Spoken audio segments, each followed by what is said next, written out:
Olá, sejam todos muito bem-vindos a mais um episódio do Pé no Barro Podcast, falando direto do segundo Universo Pecuária em Lavras do Sul. Eu sou Armindo Bart, host, e comigo, Bruno. Vamos lá para mais um episódio. Hoje o episódio tá mais especial, né, Bruno? Hoje tá episódio aí com a chefia, né? Hoje Estamos aí com o apoiador, hoje... patrocinador e acima de tudo, né, uma empresa muito bacana, com uma história muito legal pra gente contar. Então tenho certeza que vocês vão adorar o episódio de hoje, né? E aí nesse ambiente ainda de feira do Universo Pecuária, falando disso, né? Então hoje nós vamos conversar com essa turma aqui da Premix, e aí nós vamos estar falando bastante dessa história de uma das maiores empresas aí, né, de nutrição, com uma história, uma marca fortíssima na pecuária brasileira e ficando agora se tornando cada vez mais forte no sul do Brasil, né, no Rio Grande do Sul especificamente, entrando aí, trazendo novidades e tecnologias. Esse é um pouco da nossa, falar um pouco, vamos falar, óbvio, né, da empresa, mas sim dos desafios da pecuária, o que a gente tem, né, de como futuro, o que vocês enxergam. Então esse é um pouco da nossa ideia. Acho que podia apresentar ele. Vamos lá. Vou começar apresentando o Thiago, né? O Thiago é o supervisor comercial e figura conhecida aqui no Rio Grande do Sul, no agro, né? Tem bastante experiência, rodou bastante por aqui, então o Thiago está à frente desse projeto da Premix aqui no Sul. É nosso parceiraço aí desde a chegada, né? Nos procurou no começo, cara, vamos desenvolver um trabalho e uma satisfação poder estar junto. E o nosso convidado de fora, né? O cara que que entende aí, que domina tudo, tem muito tempo de casa, é uma das pessoas que mais entende aí dessa parte de nutrição e tudo, né? Lauriston Bertelli. Prazer, satisfação estar contigo. Lauriston hoje é diretor, né, da Premix e de inovação e de pesquisa, então também vai estar compartilhando conosco aí toda a experiência, todo esse desenvolvimento, todo o trabalho Brasil afora, que tem muita história para contar. Bem-vindos. Muito obrigado. Prazer estar aqui com vocês, né? É um prazer estar conhecendo melhor o bioma aqui do Rio Grande do Sul e o regional também. Isso é muito importante para nós da Premix, né? A partir desses momentos que a gente visita o local, e eu como orientador de pesquisa, diretor de pesquisa, eu posso levar para casa algumas tarefas, algumas coisas para realizar e devolver para cá coisas boas, com certeza, né? Maravilha. E é isso aí. E a gente está aí já com 20 anos de estrada no comercial aqui no estado, e com esse desafio de trazer a Premix para o estado e montar esse projeto, desenvolvendo toda essa tecnologia que eles trazem, que é inovação e diferente do que a gente tem no mercado hoje, com novos conceitos. Sem dúvida. Tem muito papo para nós conversar hoje da parte produtiva também, do desafio de vocês. Só antes agradecer os nossos parceiros. A gente sempre fala de quem faz o Pé no Barro acontecer, e hoje nós estamos com eles aqui, né? Então, muito obrigado. Agradecer então a Premix que está aí há mais de 45 anos no mercado, isso? 46 anos no mercado. 46 anos, mais de 45 anos no mercado, né? Para nós é uma satisfação enorme ter uma empresa com toda essa envergadura, apostar no projeto do Pé no Barro Podcast, em outros formatos de comunicação. Então, muito obrigado. A Premix que traz aí soluções integradas para a pecuária, em diversos segmentos, mas o principal negócio é a nutrição animal. Então vem entrando com muita tecnologia, muita inovação no Brasil inteiro, né? E aqui no Rio Grande do Sul também, junto com o Thiago. Então, muito obrigado a vocês. E quem quiser saber mais da Premix, entre em contato no Instagram, @premix_nutri. Esse é o Thiago que tu sempre fala, entra em contato. Exatamente, eu sempre falo. Essa é a cara. O pessoal quer saber quem é o Thiago, né? Sempre eu falo no final. O telefone tá ali na exato. Esse é o cara. Esse é o Thiago que eu sempre falo aqui. Então o Thiago tá por aí. Então quem quiser entrar em contato, né? O WhatsApp do Thiago tá sempre na tela aí para entender um pouco mais dos produtos da Premix. Isso aí, vamos lá. A CIA Brasil, CIA Serviço de Inteligência e Agronegócio, empresa que eu e o Bruno a gente trabalha, é uma empresa voltada para consultoria no campo, né? Consultoria técnica e também consultoria corporativa. Então, se você quiser saber mais sobre a CIA, CIA_agronegócio no Instagram, o ciabrasil.com.br. A San Esteban, que é a maior franquia de moda equestre do Brasil. Então, se você quiser saber mais sobre a San Esteban, também entre em contato, @sanesteban. E a Elicit Plant, que é um dos nossos parceiros master aí também, uma multinacional francesa que está entrando no mercado brasileiro, trazendo também muita tecnologia, inovação, principalmente soluções de produtos bioestimulantes para tornar as plantas mais produtivas, enfrentar problemas climáticos, que a gente cada vez vem enfrentando mais, né, as dificuldades produtivas no agro brasileiro. Então, se você quiser saber mais também sobre a Elicit, entre em contato @elicit_br. E para fechar, o Universo Pecuária, esse evento maravilhoso aí que a gente está curtindo, né, nesses dias. Agradecer muito pelo convite, por trazer o Pé no Barro Podcast para cá. E uma das missões do Universo Pecuária é melhorar a comunicação, fazer com que essa informação de qualidade, de ponta, chegue até você que nos acompanha, que nos leva junto com o carro, nas propriedades que atende, os produtores rurais que estão aí na lida do dia a dia. Então, muito, muito obrigado ao Universo Pecuária, e a gente faz essa função aí de levar um pouco mais de comunicação para quem nos acompanha. Beleza? Vamos lá? Ótimo, vamos que vamos. É um evento, né, para discutir pecuária. Pecuária sustentável, uma pecuária sustentável, uma pecuária cada vez mais é uma pecuária intensiva, uma pecuária que produz, ela se torna uma pecuária que vai ter uma sustentabilidade, vai ser uma pecuária de baixo carbono, né? Então, ontem a gente aprendeu isso com o Jolo, né? Eu falei que era sustentável, ele me olhou de baixo carbono, né? Então, tem que ir aprimorando o discurso. Mas todo produtor que a gente conversa, atende, nos procura, o que eu faço, né? Porque agora eu tenho que virar sustentável. Digo, se tu tá fazendo as coisas certas, muito provavelmente tu já está fazendo uma pecuária aí que tem uma pegada de baixo carbono. E aí a Premix, há muitos anos antes de ter esses termos todos, já é uma empresa que navega nesse caminho. Navega, né? Exatamente.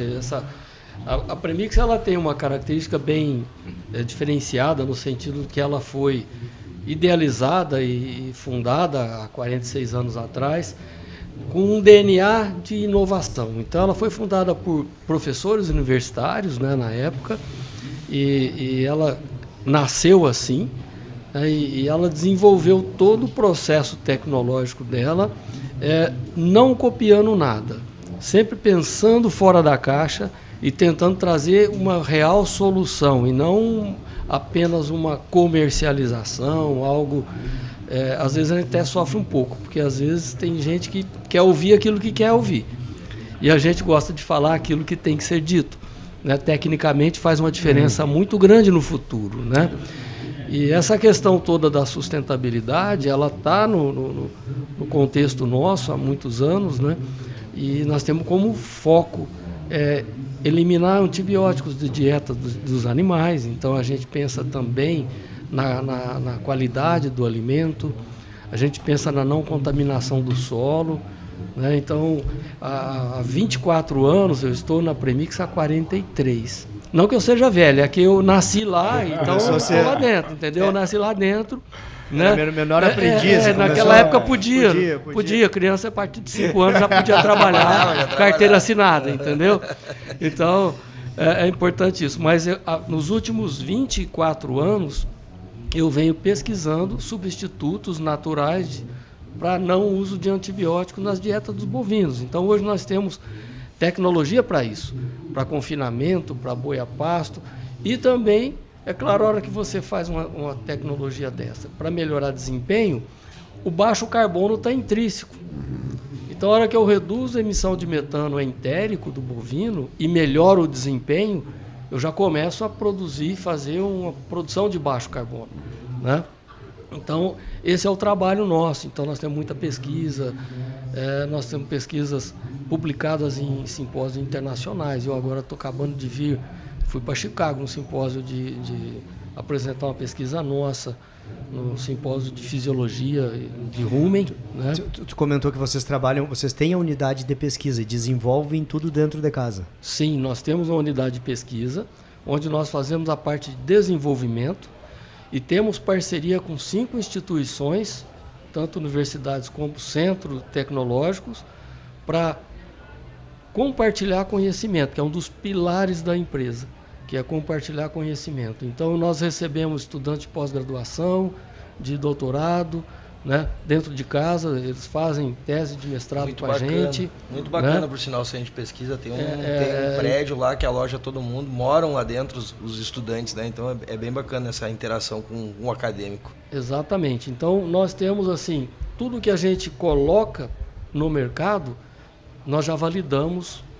Perfeito. Porque a gente também é assediado por outras empresas para nos vender alguma tecnologia para repassar.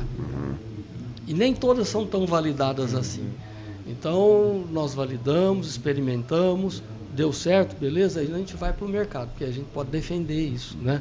Porque não vem nenhuma tecnologia que diminua desembolso. Elas vêm com desembolso com a promessa de um retorno econômico maior. Aumentar então desempenho, a gente desempenho, né, ciclo curto, então nós somos responsáveis nisso. Realmente funciona? Funciona. Então vamos pôr, né? Porque não é no modismo que a gente trabalha, né? Dá um pouco para nós aí, para quem nos escuta, a dimensão da Premix. Número de gente, estados de atuação. Então, a Premix ela tem 5 fábricas no Brasil, uma fábrica no Paraguai, né, recém-inaugurada. Nós temos representantes comerciais em torno de 350 representantes comerciais no Brasil todo, né? E temos mais uns 300 funcionários internos, né? É uma empresa capital 100% nacional, é uma empresa familiar, porém profissionalizada, então nós temos um conselho administrativo, temos comitês, tudo dentro da empresa, tudo é tomado, as decisões são tomadas em conselho, né? Não é uma coisa que chega o patrão lá, dormiu mal dormido e toma uma decisão, não é assim que a gente trabalha, né? Então, temos os processos, temos uma preocupação muito grande com qualidade, temos um centro de controle de qualidade muito rígido, né? Para não nos comprometermos. Nós sabemos que da fábrica para fora os produtos sofrem muitos problemas, mas saiu da fábrica, sai tudo com muita qualidade, então a gente tem essa preocupação. E temos um plano também de atuação muito assim, de compartilhar conhecimento, treinamento. Então os nossos clientes podem receber treinamento no salgador de coxo, a gente ensinar a colocar o suplemento no coxo. Tem gente que fala, precisa ensinar, né? Ele precisa saber por que ele está fazendo aquilo, porque senão é um trabalho a mais e ele vai fazer com raiva. O óbvio tem que ser dito, né? Tem. O óbvio às vezes não é tão óbvio assim, a gente fala, mas não entende o que está, né? Exatamente. A decodificação é outra, né? Então a gente dá treinamento para campeiro, para vaqueiros, né? Dá treinamento para técnicos. Tudo isso faz parte do nosso dia a dia lá, né? Como é que é trabalhar? Isso sempre chama atenção, né? A gente vê empresas muito focadas com, obviamente, algumas têm um portfólio muito grande, mas vocês têm vários segmentos, né? Tem a nutrição, tem a semente, tem a parte de tecnologia, tem... Como é que isso chega? Como é que isso entra no mercado nesses 46 anos? Onde é que vocês estão trabalhando lá? Obviamente começa a entender o mercado, vê um monte de oportunidades, vamos criar essas... E como é que é fazer essa gestão de setores e segmentos diferentes? Né? Isso.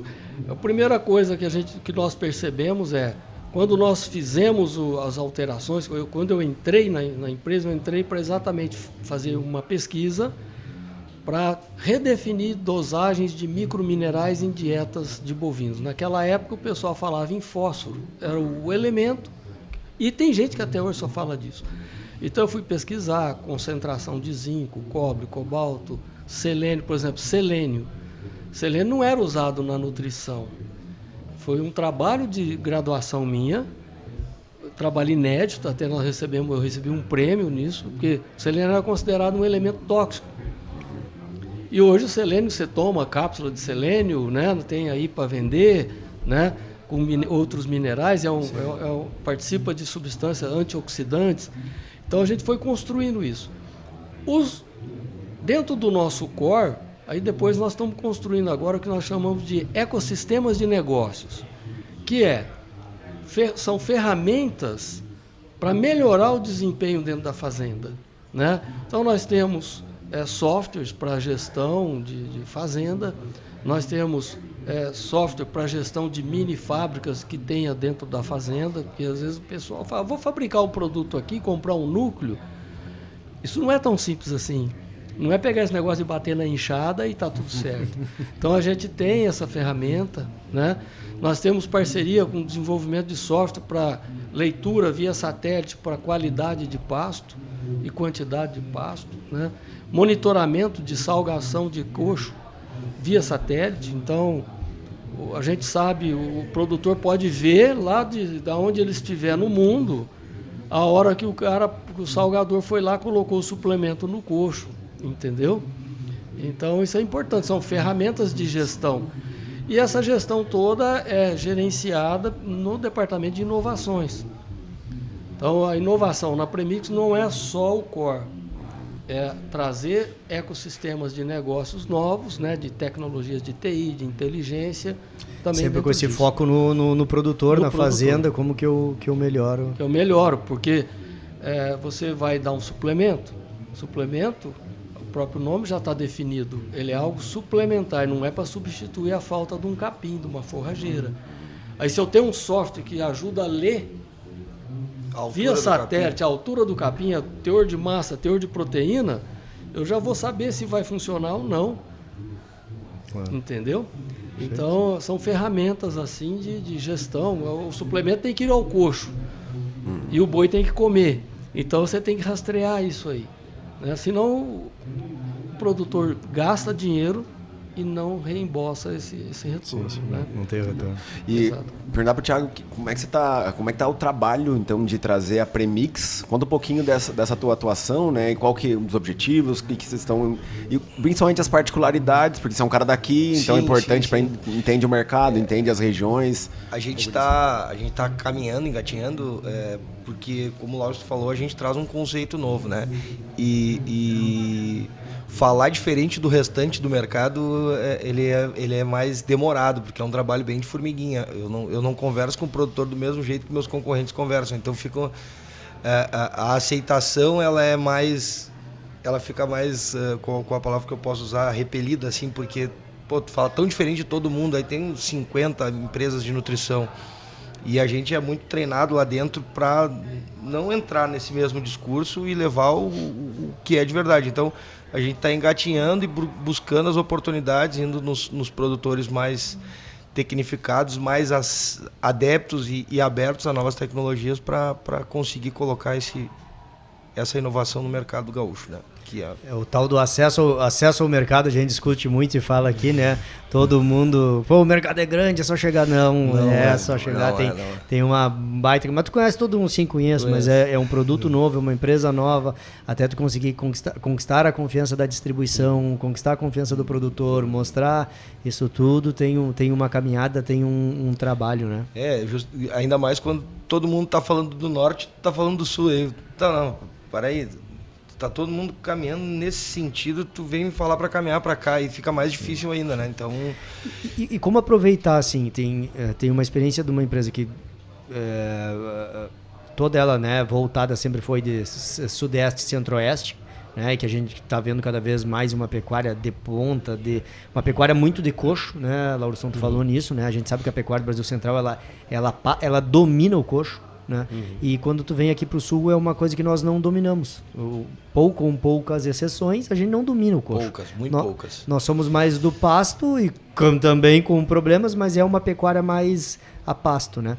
Como é que vocês conseguem fazer? O que dá para tirar de lá, né? Da experiência de lá para trazer para cá, daqui para levar para lá? Como é que é essa troca aí? Eu acho que é uma oportunidade muito grande, tanto para as empresas que estão chegando quanto para os produtores que estão aqui, né? Eu não acredito no boi só de coxo, tá? Eu acho que o bovino ele tem que ter uma etapa pasto, e o pasto é a melhor forma de eu produzir um bovino mais barato, e eu consigo levar tecnologia no boi de pasto também. Às vezes o pessoal confunde tecnologia com dar ração para boi. Eu vou confinar o boi. Tá, eu confino o boi a hora que eu explorei o máximo da recria dele no pasto, aí eu não tenho mais espaço para isso, eu vou confinar. Confinamento não pode ser para consertar o erro para trás. Aí é prejuízo, é onde quebra a cara e quebra financeiramente, né? É raro, mas acontece muito, né? É raro, mas acontece muito, é mais ou menos isso. Então, até hoje a gente vai ter uma fala aí rapidinha, talvez não consiga abordar muito, mas o pasto é o principal mecanismo de produção econômico do bovino. E dá para levar tecnologia no pasto e tecnologia de pasto, né? Acho que isso que tu falou é assim, a gente discute muito e vê isso muito.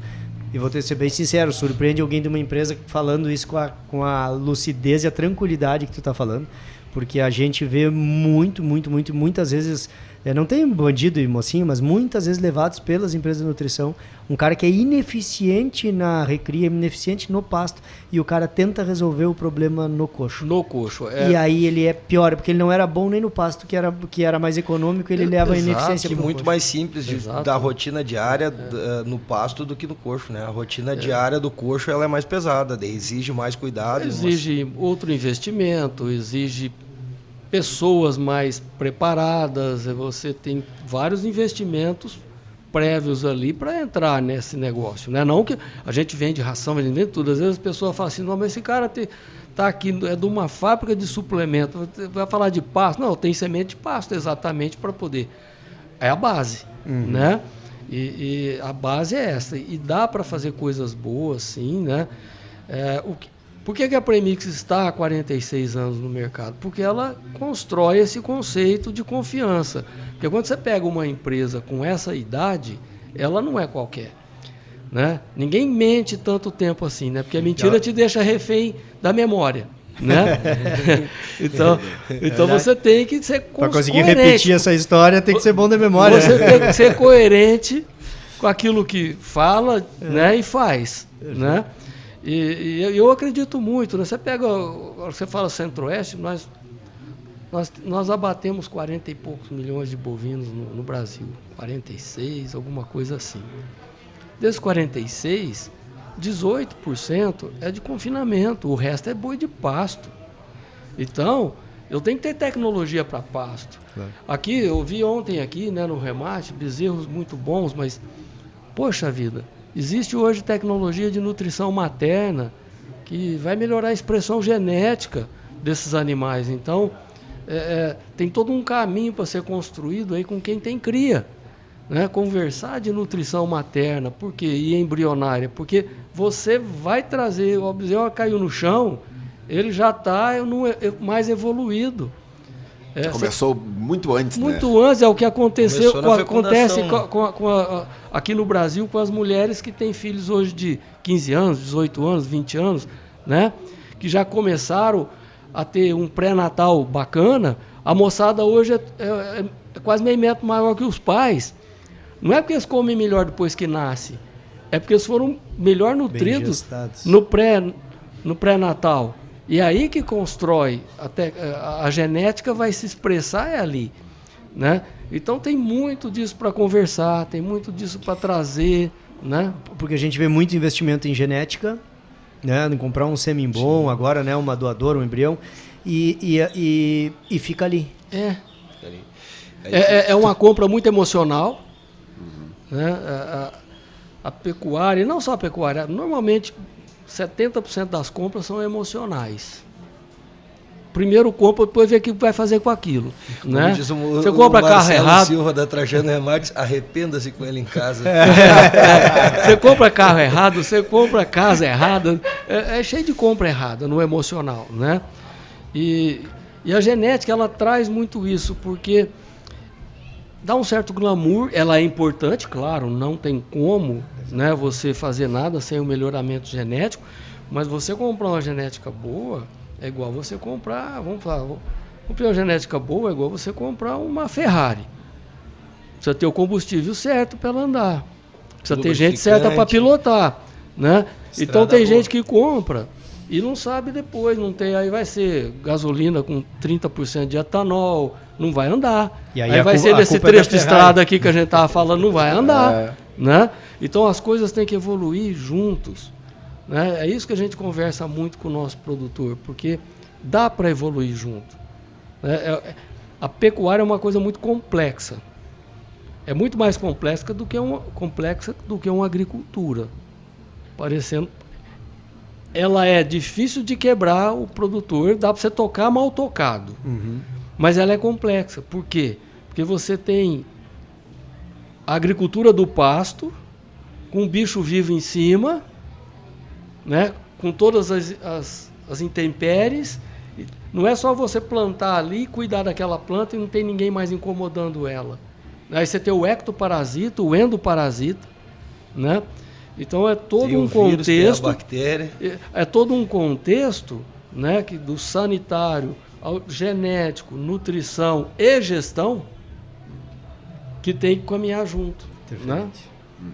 E eu queria perguntar pro Thiago, quando você fala assim, eu falo, o mercado está falando A e eu estou falando B. O que é isso exatamente? O que a Premix tem trazido de diferente dos conceitos? O que tem trabalhado mais? Justamente isso que o Lauro estava falando sobre, daqui a pouco eu chegar num produtor, ele quer uma solução de resolver a recria dele mal feita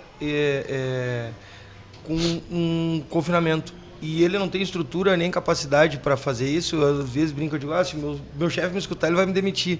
Mas é muito melhor, às vezes, eu fazer ele ir para uma suplementação mineral mais básica do que eu pular lá na frente, porque ele não vai conseguir ter viabilidade econômica. Para mim seria ótimo, vender um monte, faturar um monte, mas eu não vou conseguir a mentira não vai se sustentar, né? Como o Lauston disse, 46 anos mentindo não dá. Então, normalmente é isso.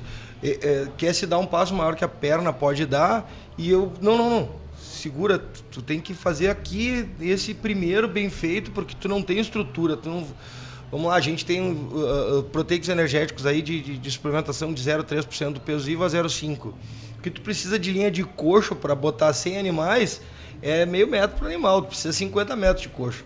Aí tu vai botar um autoconsumo, tu precisa adquirir 10 coxos para suplementar esses animais, tu chegar na propriedade, o cara tem um. E aí tu tá com 10% da linha de coxo, não vai ter resultado. Ou vai ter os animais dominantes que vão comer muito mais do que devem e os dominados não vão comer nada. Então, nesse discurso que a gente vai no contrafluxo da maior parte dos nossos concorrentes. É ali que eu sofro às vezes, porque, mas eu quero te comprar, não quero... Não, mas é que não vai funcionar, não adianta. Eu acho que assim, nós da Premix, nós gostamos muito de trabalhar com protocolos nutricionais, né? Então, tira um pouco da zona de conforto, às vezes, a operação da fazenda. Então, primeiro a gente tem que entender como mexer nisso, né? Por quê? Porque você não pode tratar igual os desiguais. Esse é o erro máximo de qualquer segmento, de qualquer coisa no mundo, né? Na vida, não é isso? Se você tem 2 filhos, um é diferente do outro. Não dá para você dar... o antigo fala, onde é que eu errei na educação? Sempre cuidei deles igualzinho, é porque eles não são iguais. Exatamente por isso. Né? É por aí que você errou. Né? Então, por exemplo, um rebanho de cria, você tem que ter um protocolo. Uma vaca em estação de monta, ela tem uma exigência. Uma vaca prenha, ela tem outra exigência. Uma vaca em lactação é outra exigência. Então, à medida em que a gente vai evoluindo dentro da propriedade, vai implementando esses protocolos, a produtividade vai crescendo. Não vai ter uma solução, uma bala de prata aí, para resolver tudo com uma solução única. Aí ela é muito cara. Ou ela não vai funcionar nada, ou vai ser muito caro e perda de dinheiro, né? Então, acho que esse é o desafio maior nosso. Conseguir comunicar isso, né? De forma com parcimônia, assim, né? Não querendo vir aqui falar que ninguém aqui sabe nada e eu que sei. Não é isso. A gente sabe que quem está aí não é bobo. Está aí porque Jamais. sabe fazer coisas boas também, sobrevivem, né? Agora, o momento está exigindo mudanças. É isso. O momento, cada vez mais, está muito rápido, as coisas estão muito rápidas, né? A informação demorava a chegar, né? Hoje ela é muito rápida. A gente pode falar mais, olha, a gente tem uma tecnologia que melhora rendimento de carcaça. Pô, mas se o produtor lá ainda vende boi no peso vivo, ele não vai enxergar retorno nisso, né? Então tem um caminho a acompanhar aí, né? Eu tenho que prestar atenção nisso. Bom, mas a recria eu vendo no peso vivo, então se eu coloco um acelerador, um protocolo de acelerar ganho de peso na recria, é o primeiro passo, porque ele vai vender no peso. Né? Aí vai dá para fazer a conta benefício-custo legal. Porque o peso vivo do boi gordo, ele é meio informação. Por quê? Porque às vezes você tem tecnologia que melhora a eficiência desse ganho. Então, às vezes um boi está ganhando 1,3 kg por dia e está fazendo 1 kg de carcaça. E tem boi ganhando 1,6 kg e fazendo 850 gramas de carcaça. Quem paga a conta é a carcaça para quem vende no morto. O frigorífico quer a carcaça, né? Ele começa a selecionar qual o boi que me entregam que me dá mais carcaça para eu vender. Né? Aí você começa, no mínimo você começa a ser mais procurado, porque você tem uma mercadoria melhor. Sim. Né? Nesses anos, nos teus 43 anos, né, na atividade, como é que tu vê a evolução da pecuária, né? Vou repetir o que eu fiz ontem, que nota nós estamos aí pensando de 0 a 10 na pecuária brasileira hoje, com o 10 sendo o máximo potencial, não onde é que nós estamos aí na nossa pecuária? Tá. São duas formas de dar essa nota, tá? A pecuária nos últimos 10 anos, de uma maneira geral, a pecuária brasileira, ela evoluiu bastante. Se você pegar a proporção de animais abatidos abaixo de 3 anos, ela diminuiu muito no Brasil, tá? Mas, a hora que a gente compara, aí a gente fala, porque são duas medidas que precisam ser melhor analisadas. Uma coisa é o preço de abate de boi, né? O ganho de peso dele, mas na verdade nós temos que pensar assim, produtividade por área, que é o que acontece na soja, que acontece no milho, que acontece no trigo. A pessoa não fala, cada pé de soja meu me deu 20 gramas de soja, certo? Ele fala, num hectare eu colhi 70 sacos de soja, por exemplo. Então a pecuária, quando a gente pensa nisso, ela é nota 5, tá certo? Agora, nós temos bois engordando numa velocidade que você dá quase nota 10. Né? Mas a conta vai ser paga a hora que eu faço produção por área. Por quê? Porque a minha área tem um custo. Né? Sem dúvida. A área tem um custo, eu tenho que manter a área. Eu tenho que limpar pasto, eu tenho que fazer cerca. Né? Eu tenho que cuidar dela. Se eu tenho pouca produção ali dentro, meu custo fixo é alto. E o que pega muito na pecuária hoje é a pessoa saber qual o custo fixo dela. Ele sabe a duplicata que paga, mas não sabe o custo fixo e nem, às vezes, ele precisa se organizar, mas nem fala que ele sabe o quanto ele gasta, mas às vezes precisa pegar isso, listar e ver o que é custo produtivo ou improdutivo. Tem muito custo improdutivo, que se você parar de gastar aquilo, não vai mudar nada, né? Dependendo daquilo que você está gastando. Então, o caminho é produtividade por área, né? Por hectare, por alqueire, mas é por área. A hora que o produtor entender isso, ele fala, meu alvo é esse, quanto que eu estou produzindo? Então você precisa medir. Primeira coisa, né? O pessoal não pesa o gado. Você olha, vai pegar... Eu tive uma passagem num cliente, ele abate 40 mil boi por ano. E ele estava lá querendo dar ração, ele dando ração para todos os bois, 5 quilos de ração por dia, e fazendo conta de economia. Ele tinha 16 retiros. Eu não sei se a linguagem minha aqui vai fazer o pessoal entender. Né? É o quê? Posto. Posto. Então tá, então vai me traduzindo aí. Tradução simultânea. Ele tinha 2 balanças. Falei, olha, era a véspera de uma feira grande que tem em São Paulo. Falei, pega o avião, desce lá, toma um chopp lá no Pinguim e compra mais 14 balanças. A arroba estava a 300 e poucos reais. Você vai pagar com pouquíssimos bois. Estrutura. Aí nós vamos fazer conta de dar ração. Por quê? Você vai poder medir. Se eu não sei quanto meu boi está crescendo, eu não consigo fazer mais nada. Se eu não sei... Aí tem gente que tem rebanho de cria. Quanto pesa o seu gado? Mas é cria, eu não vendo... Não. Se você não souber peso médio do seu gado, você não maneja pasto. Porque ele come em função do peso. E é simples, gente. Saiu eu não vou lembrar um dado, né? Que O Barcelos, é um corte super famoso dele, que ele falou que conversou com a empresa de balança e 17% das fazendas do Brasil tem balança hoje. Isso. Esse é o retrato da nossa pecuária. Só 83% não mensura. Imagina se você tem um supermercado e não tem o caixa lá para marcar aqui que você está entrando de dinheiro ali. Mais ou menos isso. Mais ou menos isso. Imagina se o peso fosse mais ou menos na mão ali, de cada coisa vendida. Gente, não tem... 300 gramas de preço. Não pode mais. Pesa a mão. Sabe? Não pode mais. Acho que o momento agora, o boi está virando. Está virando. Ganha um dinheiro. Não vamos trocar o carro, não. Vamos comprar uma balança. Sabe? O carro dá para comprar depois. Né? Por quê? Porque a balança vai te falar se você está usando uma tecnologia e se ela se paga ou não. E na área de nutrição a gente vê muito isso, né? Meu suplemento é mais barato, outro é mais barato. Aí tu vai ver, tu não vê performance. Às vezes aquele mais barato não dá o rendimento que o outro. Ou come muito mais. Aí é mais barato. come muito mais. É barato por quilo, mas come 2 vezes mais. Respondendo mais um pedaço da tua pergunta, eu tenho dificuldade, eu me proponho a ir na propriedade, eu levo o meu arreio de casa, eu levo lá para... Não, mas pá, tu vê que agora eu não vou conseguir pesar. Tá, mas como é que eu vou conseguir mostrar para ti que o que eu te vendi tá se pagando e que tu tá tendo um retorno financeiro se tu não me permite mensurar, até mesmo para adequar a dieta diária, enfim, é uma restrição muito grande de fazer os animais passar na balança, muito grande mesmo. Desculpa, pode falar, pai. Eu acho que é tudo uma oportunidade da gente levar a comunicação correta no tempo correto, né? Assim, o agricultor ele tem as janelas, e ele é rigoroso com as janelas. Nós na pecuária, nós temos 4 janelas.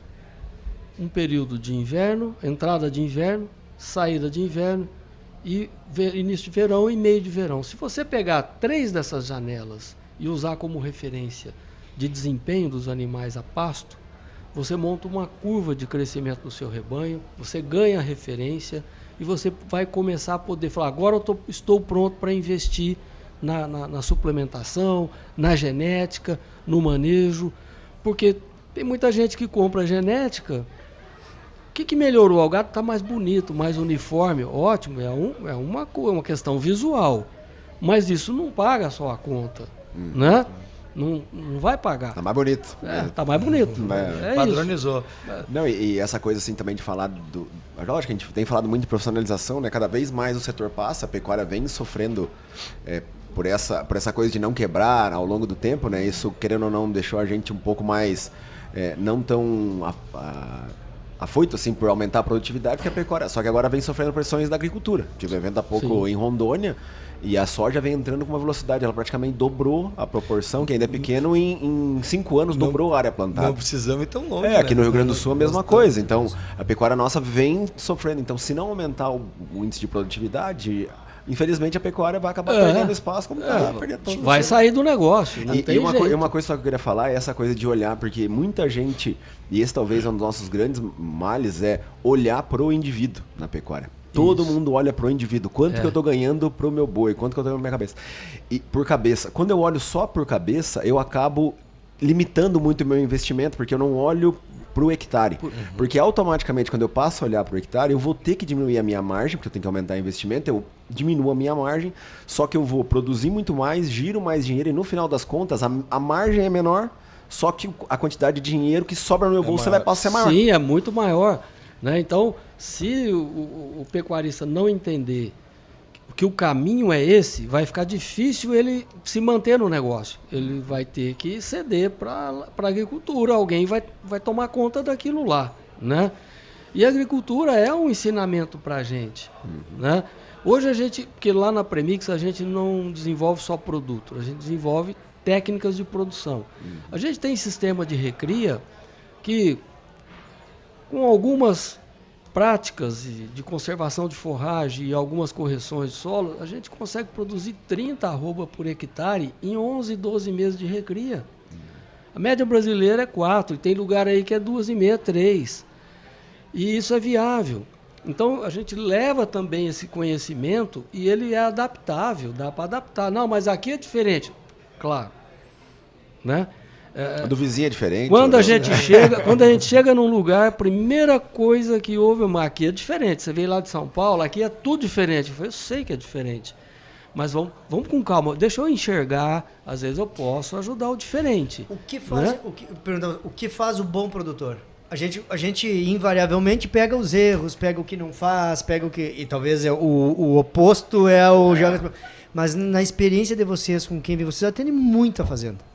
O que o cara que é bom, que produz bem, o cara que ganha dinheiro, o cara que compra a área, o que esse cara faz? Boa pergunta. Esse cara, ele é um cara que planeja mais, né? Ele começa planejando o que quer fazer, como fazer, e ele não é só o que ele quer produzir, ele vai atrás do como produzir. E ele normalmente é a pessoa que faz, ele evolui de forma gradativa, mas consistente em termos de mensurações. Esse é o bom produtor. Fala, eu quero abater um boi de 20 meses lá na frente. opa, peraí, isso é uma coisa. Agora, o como eu posso fazer isso? Existem algumas formas. E aí ele faz, normalmente esse cara de sucesso, ele entende a situação atual dele, ele vai atrás, visitar quem faz bem, né?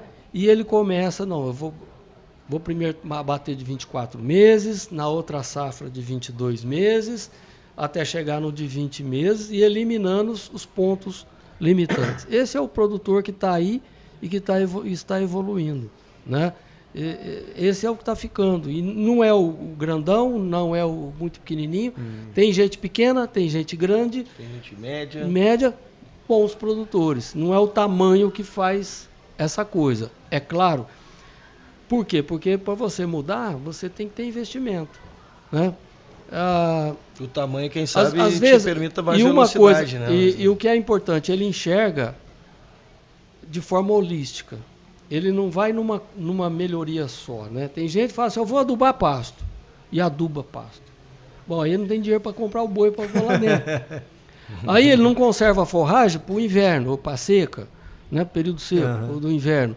Aí ele está com um monte de boi lá na pastagem, acaba o pasto dele, porque adubo não faz chover. Aí liga para premix aí, que nós vamos fazer. Aí ele vai fazer as contas, ele vê que ele vai quebrar. Aí ele vende barato, porque o comprador sabe que ele está apertado de gado, de pasto. Então tem um planejamento, né? Começo, meio e fim. E uma coisa gradativa, ele não precisa sair do 8 e ir para o 80, né? Ele tem que evoluir, ele tem que ter um pouco de paciência, porque a pecuária é mais lenta mesmo. É determinar bem os degraus, né? Onde é que eu quero chegar? Eu quero chegar no 10, mas eu tenho que passar pelo 1, pelo 2, pelo 3, pelo 4 e deixar isso estabelecido para o médio e longo prazo, porque a pecuária é de médio e longo prazo, ela não é uma atividade rápida, nunca foi e nem vai ser. E aí pegando esse ponto do ciclo, né, que tá falando, Thiago, a gente cuida muito polícia porque baixou o preço. Por que vocês não seguraram lá? Tinha que ter feito isso. Tá na seca. Tinha que ter guardado forragem, né? Pasto, não fez. Eu digo, engenheiro deu obra pronta. Ótimo. Aí o Armindo tem falado muito, tá na hora de entrar. Eu digo, cara, agora o cara não consegue entrar porque ele ficou todo preso lá com o gado que baixou, ele não consegue investir agora, né? Aí agora não adianta dizer pro cara entrar, porque ele tá ferrado lá. Nós estamos... E aí a gente vem trabalhando, como é que a gente antecipa isso? Para não virar engenheiro de obra pronta. Nós estamos começando, tomara, e parece que sim, na virada do ciclo que nós estamos há 3 anos falando disso. Nós estamos, parece que começou a curva a dar uma levantadinha, tomara que isso, né, por alguns motivos, enfim, tomara que seja isso e que seja rápido, né? Já tá, agora a gente acompanha, né, subiu um pouquinho, a arroba bateu 270, 280, já está a 400, agora só vou a 400. Já estão falando isso aí. O que a gente faz agora? O que o cara que está nos ouvindo, o que o produtor, o que o cara que é cliente de vocês vai fazer agora, que acabou de sair de um ciclo ruim ou está saindo ainda? Cara, o que eu tenho que fazer para aproveitar um próximo ciclo bom? Comida. Essa é a boa pergunta, né? É assim, tem um ditado, né? Não sei se aqui tem esse ditado, que eles falavam que o raio não cai no mesmo lugar 2 vezes. Na pecuária não é assim, na pecuária cai. A cada 4 anos, 3 anos, você tem a virada de ciclo. Só que o danado, né, a operação pecuária não põe o para-raio para essa época, né? Então, o momento é de você investir em sistemas, em estrutura, que você consiga, tendo leitura do mercado, para ir virando a chave. Porque não vai achar que vai virar 10 anos de boi caro. Não vai ter isso. Vai ter retenção de fêmeas, daqui vai ter muito bezerro, tendo muito bezerro, e vai matar a fêmea, e a fêmea é que manda no preço, né? Não é isso? Então, o que ele tem que entender? Eu tenho que ter sistema de produção e ele tem que saber quanto custa produzir. Por quê? Porque ele tem que, à medida em que o ciclo vai evoluindo, ele tem que saber o momento dele trazer o custo de produção dele, de produção, não é despesa. Para que no ciclo de baixa ele consiga se sustentar. Então você não pode montar uma estrutura inflexível demais, né? Por exemplo, quanto custa 1 quilo de bezerro nascido desmamado, igual aqueles que estavam ali ontem? Quem tem essa conta? Alguns têm e muitos não têm, né? Bezerro barato há pouco tempo. Se você tiver um índice de nascimento bom, de desmama bom, bezerro de R$7 paga e dá 20%, 30% de margem. Vocês conhecem o Antônio Schacker, né? Se você pegar, eu tenho uma modelagem feita com uma parceria dele lá. Se você tiver uma taxa de desmame aí de 78%, 75% e saber comercializar vacas de descarte. Você não fala a palavra descarte. Não, tem uns termos que o pecuarista tem que começar... Invernar, né? Vaca gorda. Vaca gorda. Entendeu? A hora que eu falo, eu quero descartar esse copo, você fala, não quero descartar, não compro lixo, né? Eu tô brincando, tá? Mas assim, eu acho que... É verdade? Nós temos uns termos na pecuária que precisa mudar. Sequestro de bezerro, você já viu esse termo? Sequestro, então tá sofrendo. Não, o pecuarista já tem fama ruim, tá sequestrando agora, até bicho. Tem que acabar, é um confinamento temporário, né? Mas assim, então o pecuarista, o que ele tem que investir agora?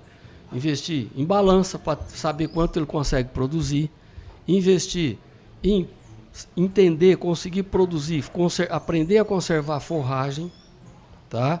Porque uma fazenda de corte tem que ter pasto. Tem que ter pasto e tem que ter conservação de forragem. Porque senão você não vai ter pasto, né? Então ele tem que aprender a fazer. Então é o momento de aprender agora, de construir essa estrutura. Ah, mas eu não sou agricultor. Peraí, você vai ter que reformar pasto, cria um sistema de reforma, você vai produzir uma forragem Nosso aqui. Campo Nativo, quem é que está roçando o campo agora? Né? Agora é hora de investir uma parte nessa estrutura. Até indo nessa tradução, como tu brincou antes, Lauriston, e aí o Thiago bem pegou. O conceito é o mesmo, muda aqui, se nós falar em sul e norte, aqui no sul a gente não tem o período de secas, mas o conceito é o mesmo, eu tenho que conservar forragem, eu tenho que ter forragem no inverno no momento ruim, ou até nessa virada que nós estamos aqui, eu tenho que ter no inverno. A reforma do pasto, às vezes é uma roçada, é uma adubação do campo nativo. Exatamente. Por que muita gente deixou de ganhar dinheiro com bezerro barato? Porque não tinha como tratar, não é isso? A comida que eu quis o cara dizer olha para o pasto, ele não tem pasto. Ele não tem comida conservada, passou a vala riada, ele não montou. Tá certo? A hora que você aprende a fazer comida, né, como disse o Thiago, você começa a ser dono do seu destino. É esse que você tem que entender. Você tem que ser dono do seu destino. A hora que eu tenho comida, eu não preciso vender amanhã. Eu tenho comida, eu posso comprar barato. Né? Eu vou comprar daquele que não se planejou. E fazer comida não precisa ser comida cara, é forragem, conserva forragem. Tá? Capim, o rumen transforma celulose uma fazenda que carne, conservar né? mais ou menos 300 a 500 quilos de forragem por cabeça, não que ele vai tratar desse gado todo com esses 500 quilos de forragem, ele vai tratar estrategicamente, mas se ele fizer a conta assim, conta de padaria, conserva 300 a 500 quilos de forragem pelo número de cabeças que você tem na fazenda, você não vai sofrer nunca mais, entendeu? Na época de baixa você vai ganhar dinheiro, na época de alta você vai ganhar dinheiro. Pode ter certeza disso. Isso não... Aí o resto, você vai poder ser mais intensivo ou menos intensivo. Aí você vai dosar. Suplemento mais, suplemento menos, arraçou mais, arraçou menos, mas a minha base está feita. Então, esse é o momento. Quem está começando a ganhar dinheiro é pegar uma parte do dinheiro e falar, vem cá, eu quero aprender conservar forragem, começa pequeno, aprendi qual forragem que adapta aqui na minha fazenda, na minha região. Não tem receita de bolo. Por isso que eu falo, eu posso vir aqui sem nunca ter andado aqui e deixar um recado. Aí a pessoa daqui sabe o que vai fazer, o como fazer, a gente está aí para isso, né? Então, eu acho que o recado agora é investir em métricas, ferramentas para ter gestão, né, uma gestão básica já, boa para saber o que produz, por quanto produz. Senão você não tem como pôr a mão. Você não melhora, você não gerencia nada, que você não mede. Sim. Né? Uma coisa que eu ia perguntar, nós temos um alinhamento aqui, né? O Thiago deu uma conversada, falar um pouco do universo e das estações de campo. Aí ele me falando assim, cara, o preço do fosfato disparou o negócio. Aí eu queria que você falasse um pouco disso, porque o preço da arroba disparou. Aí o preço do suplemento disparou também. Aí o produtor olha pra você, poxa vida. Rapaz, quando eu chego na hora, quando eu chego na hora de ganhar dinheiro, todo mundo puxa junto e aí eu faturo mais, gasto mais, no final ganho menos. Então eu queria que vocês falassem um pouco dessa, se tem isso, não tem, como é que chega isso e como é que é o momento que a indústria está passando hoje em relação à questão do fosfato. O fosfato bicálcico, que é a base do fósforo para nutrição animal, ele está na mão de 4, 5 no mundo, tá? E é mercado internacional. Nós não produzimos isso aqui, empresa nacional, não temos isso aqui, né? E ele é dentro do sistema de produção. Vamos pensar ele é o palito do churrasco para as empresas de fertilizante. Ou seja, ele é uma coisa pequena e depende desses 4, 5 no mundo. E eles têm uma operação mais ou menos muito combinada, às vezes, muito parelha de tomada de decisão. Então, o que acontece? Quando nós estávamos aqui no mercado nacional, até 2 meses, 3 meses atrás, o mercado estava muito ruim. As empresas vendendo pouco, tirando pouco contrato, cancelando o contrato com a fábrica de fosfato, porque não estava conseguindo repassar. Aí, o que os fosfateiros fizeram aqui? Então vamos fazer isso, vai vir a safra de agricultura, vamos focar no fertilizante e vamos parar as fábricas de fosfato para fazer manutenção. E fizeram isso. E de repente o mercado virou. Né? Virou e não tem fosfato. Nós temos um contrato que não vai ser entregue. Né? E aí estamos comprando fosfato, trazendo de fora do Brasil para cumprir entrega, atrasados de entrega, estão todas as empresas assim, e coincidentemente, com a arroba subindo, o cara fala assim, nossa, vocês põem preço conforme a arroba. Eu falei, que dera, né? Que dera. Então, assim, o mercado é dominado pelo mercado internacional de fósforo, né? O principal produtor, a maior jazida é Marrocos, depois vem Tampa, os Estados Unidos, alguma coisa Tunísia, China, é o que tem, e a gente não é dono desse preço. Nós somos tomadores de preço dessa mercadoria. Por isso até que a gente pesquisa muito, porque aqui no Brasil, na minha opinião, a gente gasta mais fósforo do que devia com o rebanho. Porque puseram na cabeça que o problema no Brasil é fósforo. Né? Mas tem categorias animais que são menos exigentes de fósforo. Então dá para você usar estrategicamente alguns suplementos, né? Mas é quebrar paradigma. Mas é isso que acontece na parte de suplementos minerais, né? Os suplementos proteicos energéticos são as commodities. Até milho está subindo de preço. Não tem jeito. Se você quiser manter qualidade, o preço vai acontecer. E tudo fecha com o que a gente tem conversado muito, falado, que é a história da relação de troca, e tem caras que vão ganhar dinheiro quando está baixo, tem cara que não vai ganhar dinheiro quando está subindo. Ter, né, o que a gente vem na nossa conversa é ter o número na mão, né? Ter a gestão.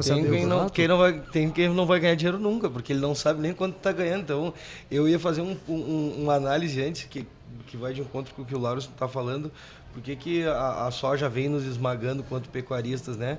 Eu tenho o meu também, a minha também pequena, mas tenho. Porque aquela pessoa que está arrendando para a soja, quando ela arrenda, ela sabe que ela vai ganhar 10 sacos. Mas quanto que ela estava ganhando com pecuária? Não sabe? Então não tem um parâmetro de comparação. Não, com a soja eu ganho muito mais, não preciso trabalhar.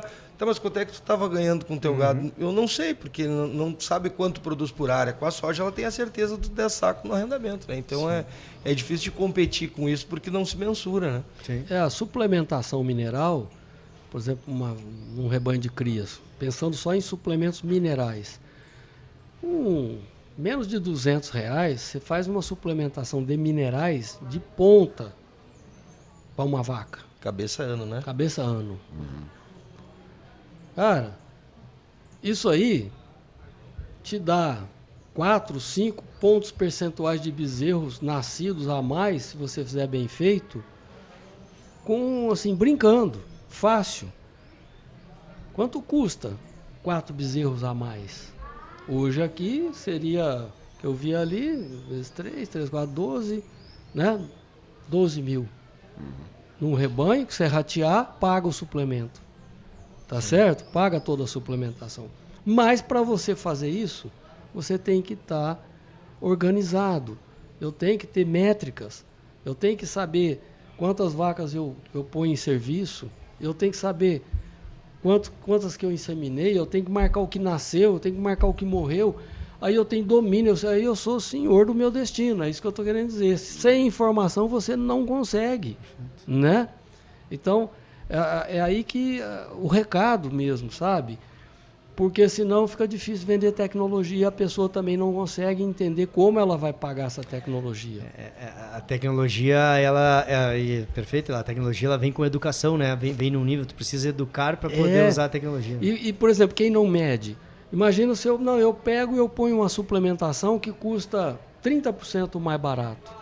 Mas aí eu vou ter um rebanho improdutivo na fazenda 30% maior, que vai comer seu pasto. Vai ter que dar vermífugo, vai consumir mão de obra, vai consumir vacina se tiver alguma coisa, sem produzir. Então,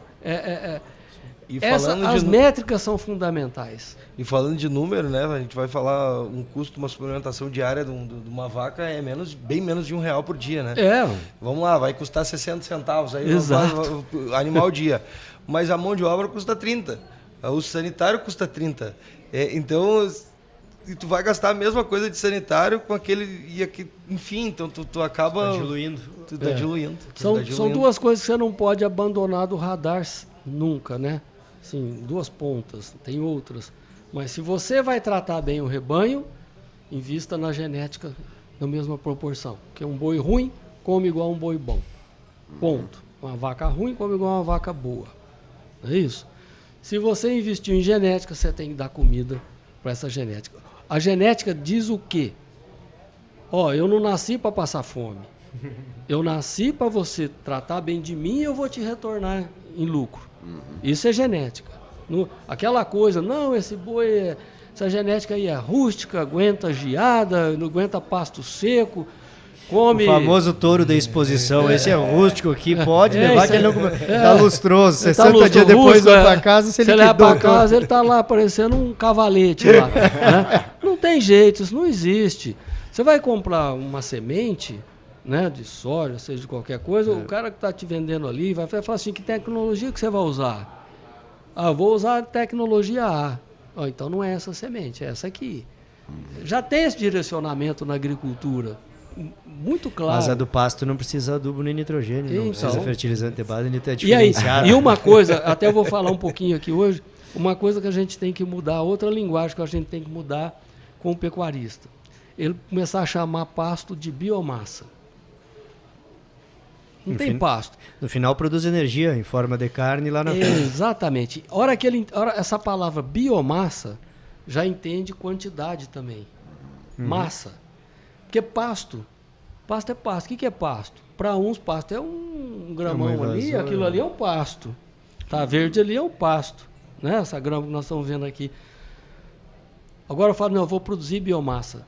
O bovino é a única máquina capaz de pegar a biomassa, transformar em carne, leite, fertilizante e energia.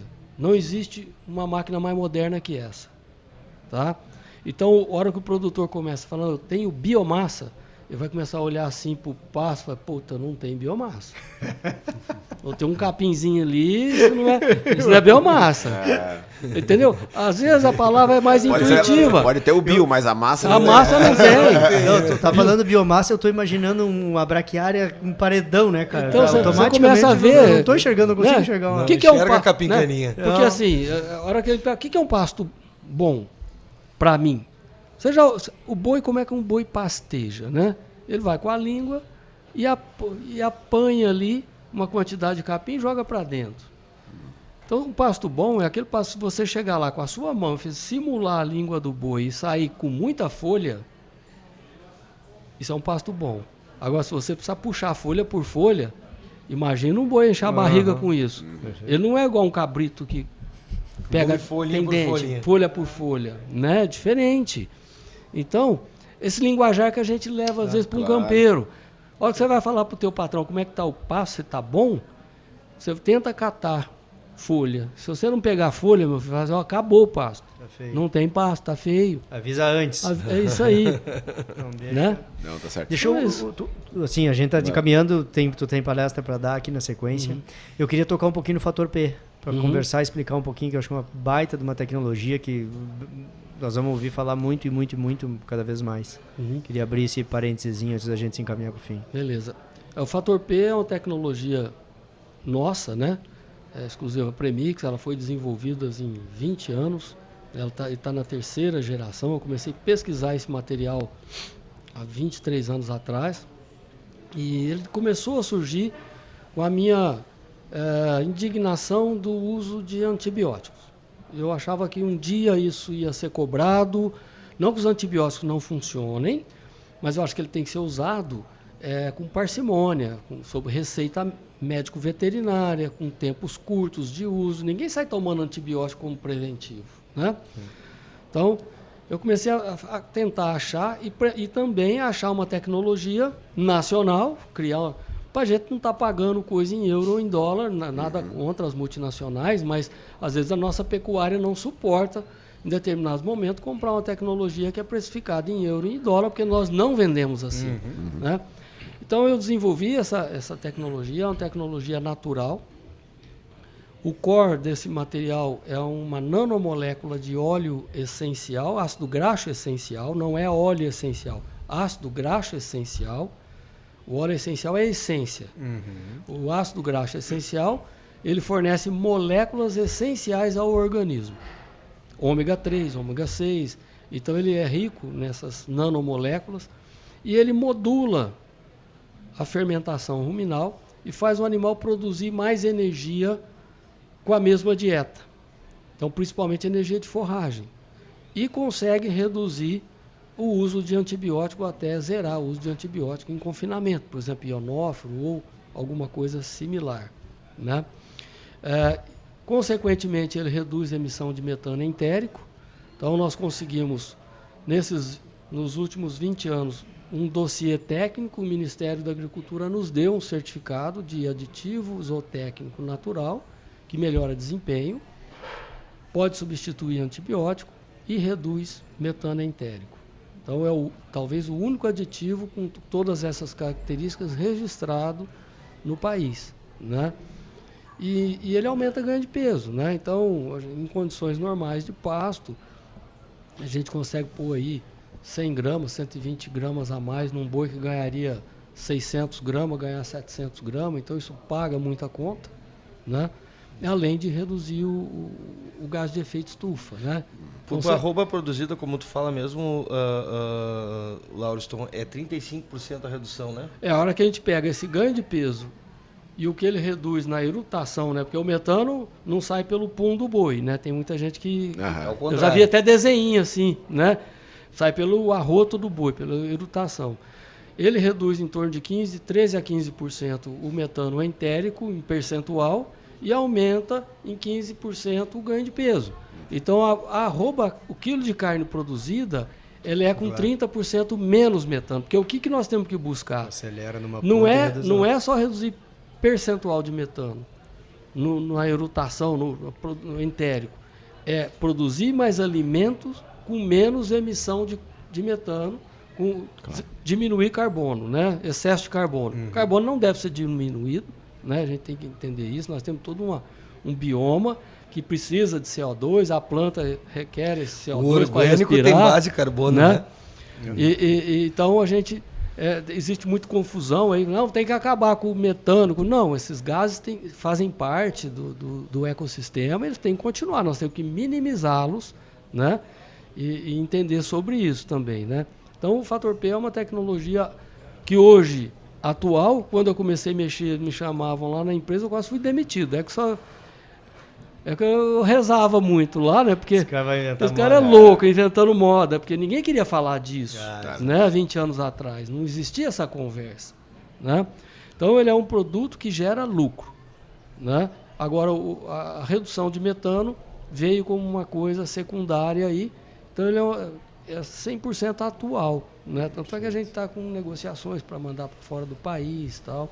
Então, ele é não transgênico, não tem carência, pode ser manipulado por humano, por qualquer espécie animal pode ingerir, que não tem problema nenhum. Não tem contaminação cruzada. E ele tem uma característica que ele mexe com a resposta imunológica dos animais e com um longo período, quando o animal recebe esse material por mais de 60 dias, o animal começa a ter um mecanismo imune a alguns ectoparasitas. Então começa a diminuir, por exemplo, a população corporal de carrapato no animal. Isso acontece, eu não sei aqui como seria o comportamento, mas na região sudeste, na região...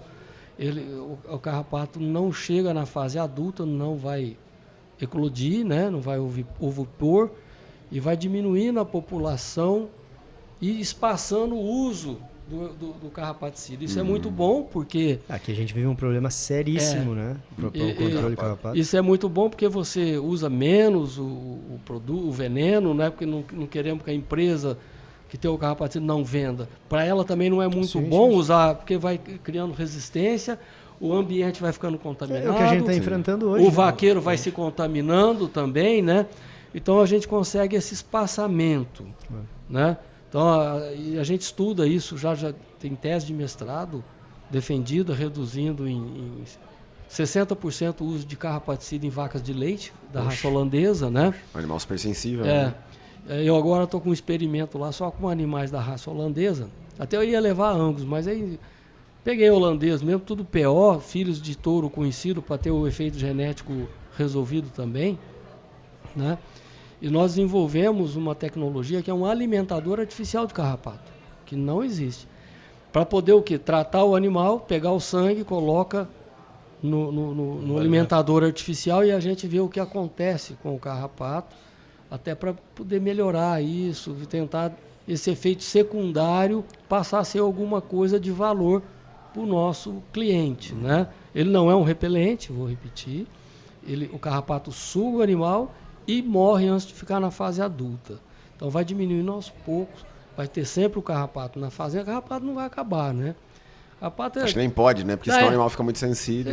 Não, e o carrapato é da era do fogo, da era do gelo, dos dinossauros. Sim. Ele tem o genoma que é o dobro do genoma humano, então ele se adapta a muita coisa, muito fácil, né? Então ele é um indivíduo que tem toda uma estrutura para viver aí. Então o que nós temos que fazer? Deixá-lo num nível que não comprometa o resultado de campo. Isso. Perfeito. Né? Perfeito. E só para nós, sei que nós já estamos indo para o fim, mas eu queria falar um pouco de futuro da Premix. Porque a Premix é uma empresa que vem evoluindo, investindo, falando de fábrica nova. Sei que tem investimentos também para o Rio Grande do Sul também que vocês estão prevendo, né? E eu queria que vocês falassem um pouco do que a Premix enxerga como o futuro da pecuária. Porque a gente fala muito, assim, às vezes, em redução de rebanho, pecuária que, sei lá, pode diminuir, pressão ambiental, tudo. Como é que vocês têm enxergado isso, né? Já que é uma empresa que cresceu muito e tem isso também de visão de futuro, como é que vocês têm enxergado o futuro da pecuária brasileira? Dizem que vai acabar, agora vai ser só carne... De laboratório? Laboratório, Mas eu queria saber qual o alimento que eles dão para a célula, porque para a carne se ser feita em laboratório, ela precisa multiplicar a célula, alguma coisa precisa alimentar essa célula. O que alimenta essa célula? A Premix acredita muito no sistema de produção de carne vermelha. Tanto é que ela investe nesse segmento. Nós trabalhamos com equinos, ovinos e bovinos. E leite também, né? Mas não trabalhamos com outras espécies, né? Apesar do nome Premix, às vezes sugerir outras espécies, nós não trabalhamos. E a gente acredita muito na evolução da pecuária. Eu não tenho uma preocupação com redução de rebanho, tá? O rebanho, às vezes, se fosse menor, seria melhor. Os Estados Unidos, há muitos anos atrás, reduziu em 40% o rebanho dele. Por quê? Para poder ser mais competitivo. Aumentou a eficiência. Né? Com a metade do rebanho nosso, eles produzem mais carne que nós. Tá? Então, tudo é uma coisa... Aí, o rebanho, ele pode reduzir, mas se ele melhorar a tecnologia ali, para a empresa é muito melhor.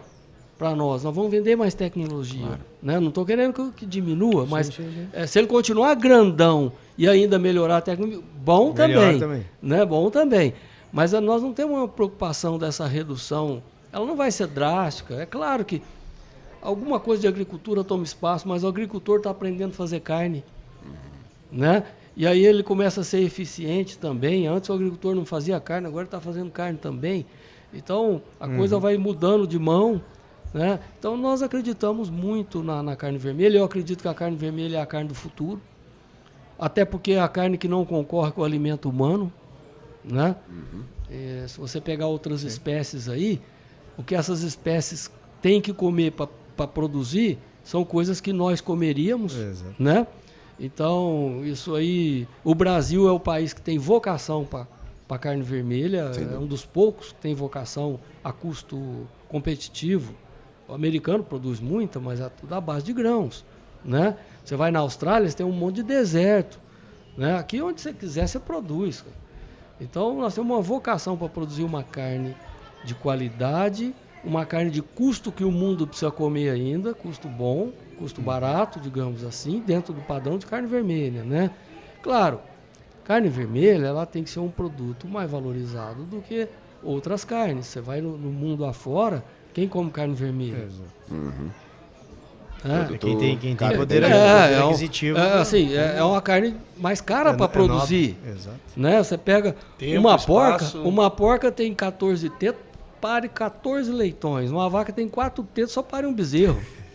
Eu sou inconformado com a turma do melhoramento genético. Eu falo isso, ficam bravos. Mas eu falo, caramba, que bicho ineficiente é esse, caramba, né? Então é caro de produzir boi. Né? Não é por isso que nós temos que produzir boi com qualidade para poder ter esse valor. Né? Nós não podemos produzir boi de qualquer jeito, porque ele é caro de produzir.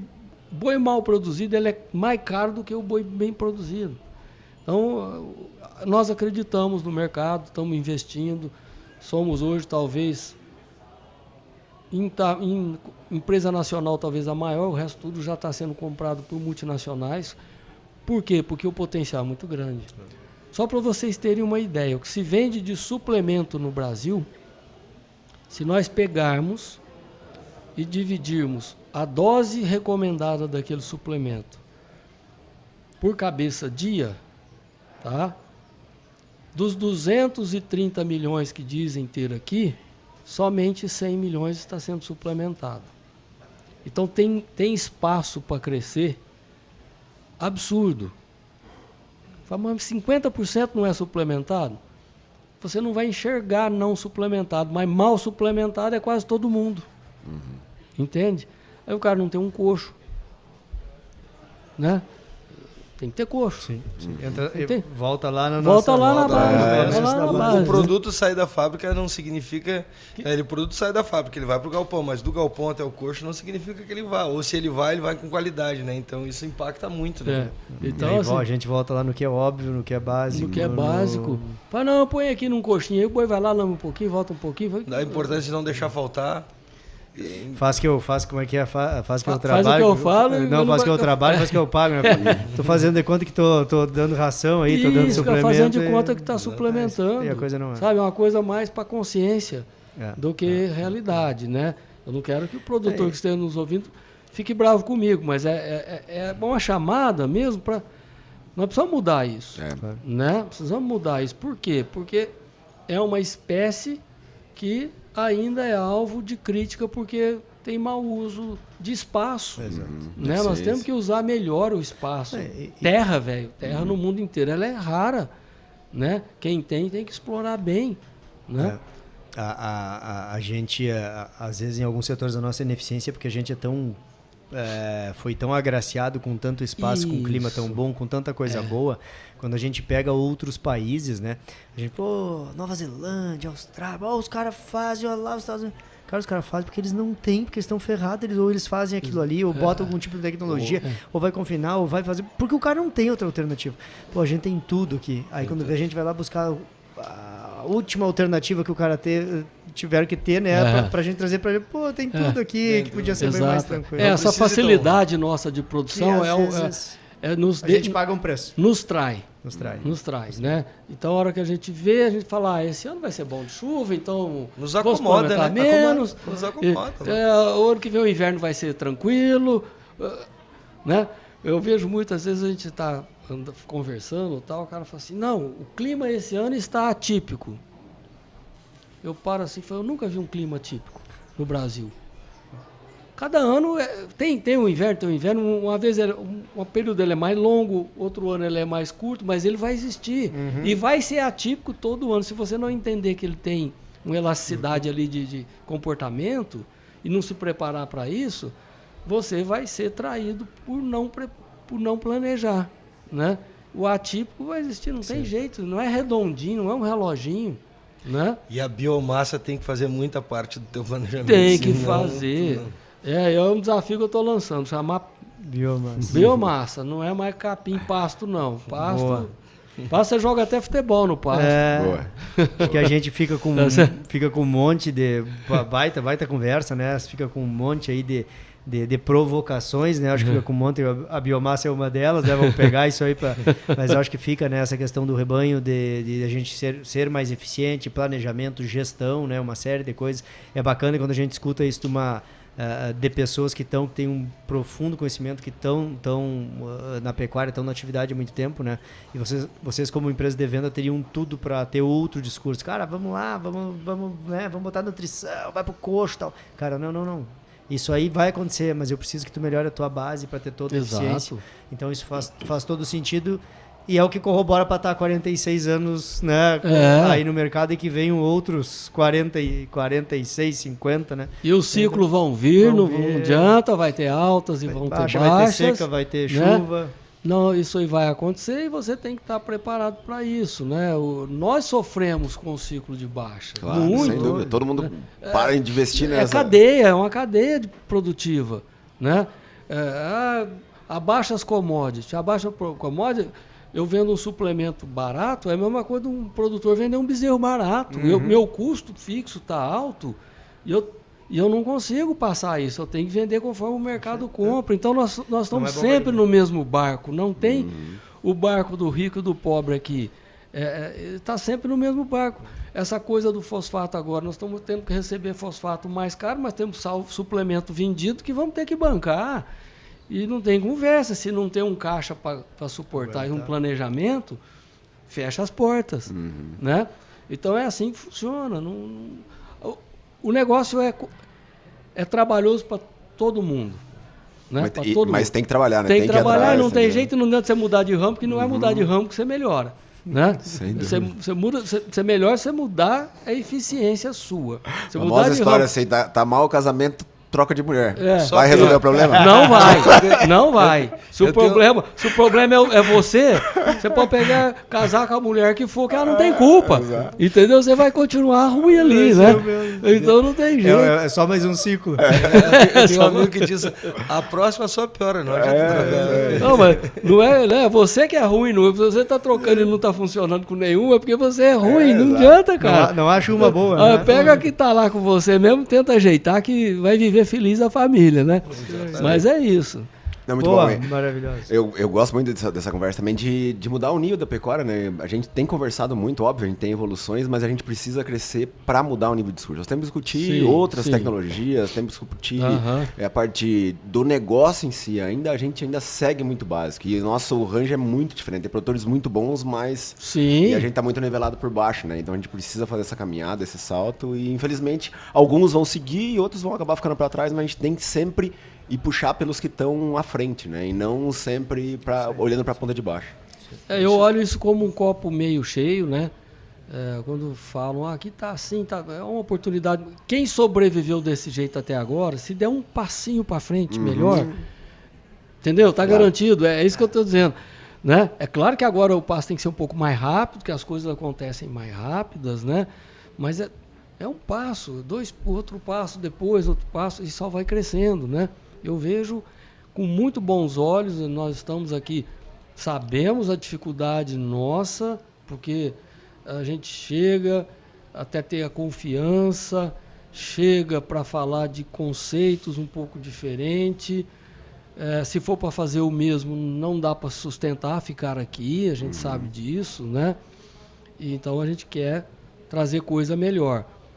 E a Premix tem linhas de produtos, suplementos, e a disponibilidade, a força de vontade de vir cá e trabalhar, né? e espero que a comunidade pecuária aí nos receba, né?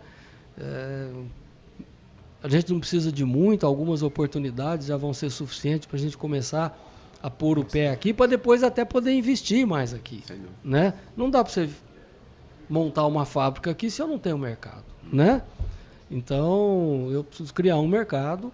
Criando um mercado, opa, peraí, de repente a gente vai gerar empregos, mais empregos aqui, né? Aí é outra questão social que a gente pensa nisso, né? E lembrar que nós somos uma empresa nacional, os nossos dividendos ficam no Brasil, certo? Então isso é muito bom, né? Às vezes a gente trabalha para mandar para fora euros e tudo mais, e dólar e... É reinvestido aqui. É reinvestido aqui. Nós compramos, nos últimos 4 anos, nós compramos 3 empresas nacionais, né? Incorporamos mais uma. Então, tudo aqui, né? Então, estamos aqui, tá certo?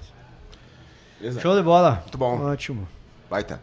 Obrigado pela conversa, obrigado pela disponibilidade, né? Boa feira, bons negócios para vocês, né? E boa estar, tenho certeza que vão ser bem recebidos, né? Essa oportunidade para conseguir demonstrar o trabalho, né, Thiago? Exatamente. Tem essa responsabilidade aí e o trabalho sendo bom, a coisa vai, né? O produtor abraça e anda, sem dúvida.